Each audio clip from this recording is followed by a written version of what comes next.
Well, I kind of look like a nun. Let me take out my oud. Hello. This is my Mount Shasta sweater I got over the summer solstice 2020. Big changes. Hi, y'all. I wasn't really planning on doing this. Welcome to Stretch in the Spirit. Some of mine, but let's take a seat. Turn up the gas. Man, isn't gas great? Look how we can direct fire these days. Hello, everyone looking at a fire. My fire says hi to your fire. Yeah, hi. Show your fire, my fire. So excited. Okay, I'm gonna twist so you can really see me in the fire just a little bit. This, I don't intend for this to be too long. Let me set this up a bit, okay? Just trust me. I have about 30 National Geographic magazines that I got at my dad and stepmom's house, Sandra, and my daughter Audrey's doing some collage projects with Mod Podge or Hodgepodge or something Podge.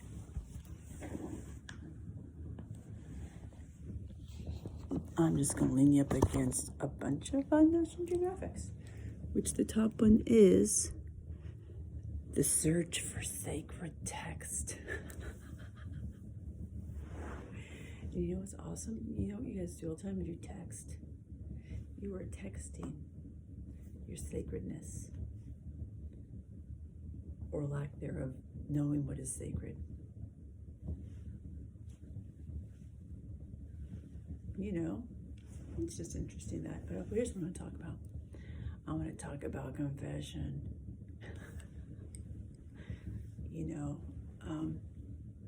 And I was raised Mormon. Shout out to Joseph Smith and Angel Moroni, I think, was the one who communicated with him in the groves or the woods as so much was being born here on this fertile soil of America, the United States. Now we find ourselves 50, you see 50. 50, there's a couple other things going on, but they don't count, but there's 50 states. Why 50? A lot can happen when you turn 50 is what that rings. Okay. So I was thinking about, say in the religion of my current origin is Mormon. And, if you had things you did in your life that you felt guilty about, you basically go talk to the bishop or someone within that layer of authority that could hear your confession or whatever, your admission. And, they would ask you pointedly if you've done this or this or this. And, I got out of it before that happened. I'm like, I'm not going to tell you shit.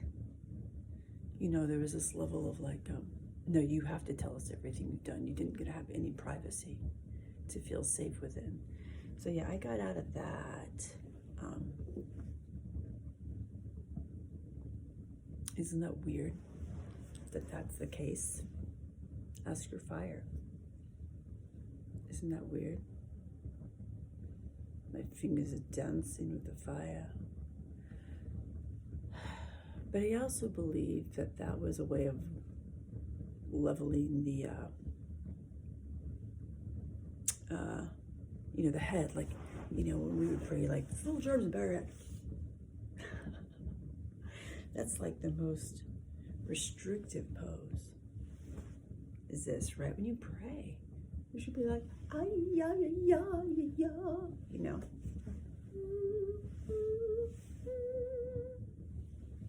Interesting, the posture. So that being the case,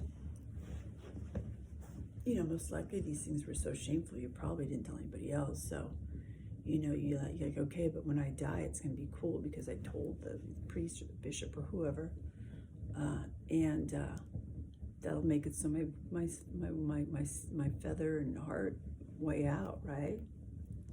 Get through the gates.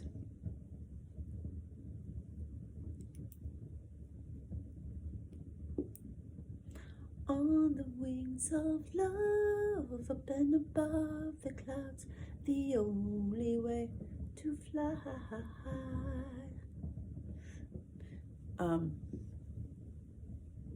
That's a nice song, isn't it? So when you're dying, my mom had 6 weeks to really contemplate.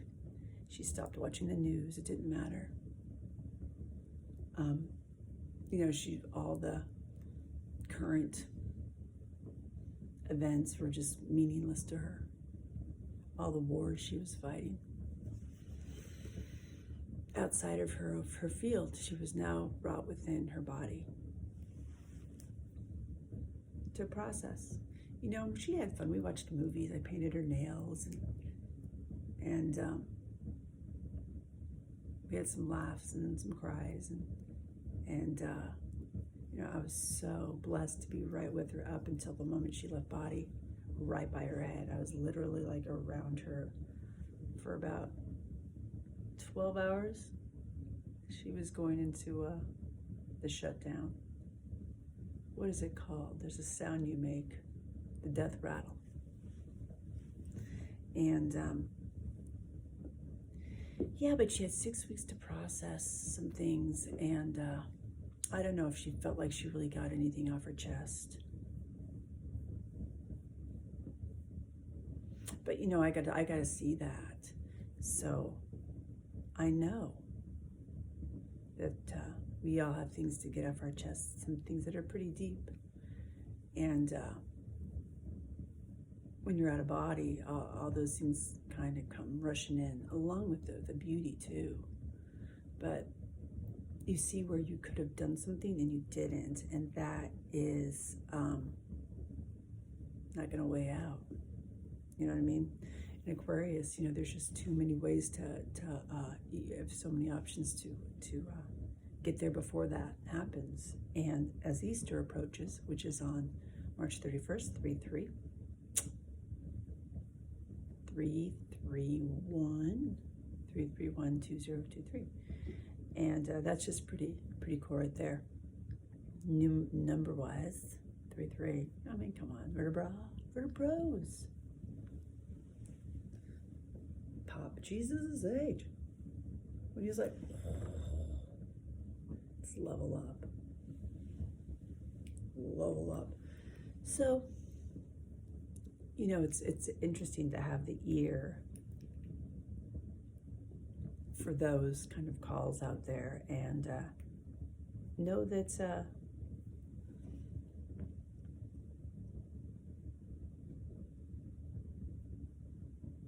there are options you wish you would have chosen to partake in. Yeah, to really get that lineage,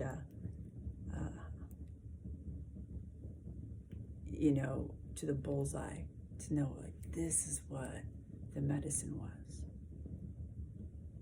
This medicine is so bitter. So bitter.